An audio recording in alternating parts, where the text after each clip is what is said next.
Welcome to the Bronson Mulholland House. The Bronson Mulholland House, or Sunny Point, was built in 1854. Its owner, Judge Isaac Bronson, built the house after moving to Palatka from St. Augustine with his wife, Sophronia, and 2 daughters. The Bronsons entertained many notable individuals at Sunny Point.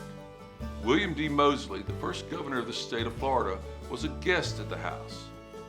Less than a year after the house was built, Judge Bronson died. His widow lived in the house until the Civil War broke out. The Bronsons were abolitionists. Abolitionists were opposed to slavery.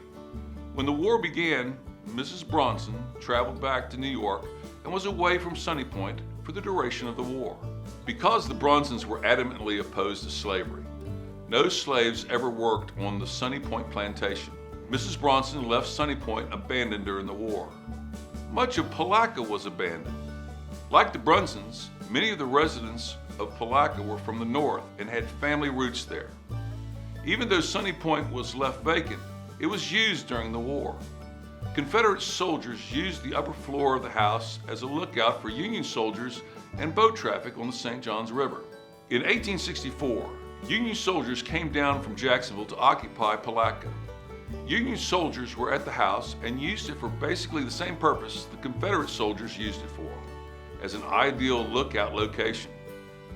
That period of time, the time the Union soldiers came and took over Palatka, close to the end of the war, is known as the occupation.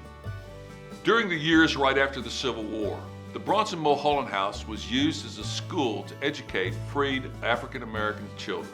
When you visit the Bronson Mulholland House during Occupation Day, you will see many activities going on. There are Civil War reenactors dressed up as sailors and soldiers. There are tents like the ones you would see in an army camp of the day. There's a diagram of the maple leaf from which you can learn about the wreck. There are Civil War weapons. There's even a cannon which reenactors will shoot off from time to time. Imagine orange trees in the yard. The house was in the middle of a citrus grove. Remember, the house is 174 years old. It's a treasure for our community to enjoy and an opportunity for you to step back in history.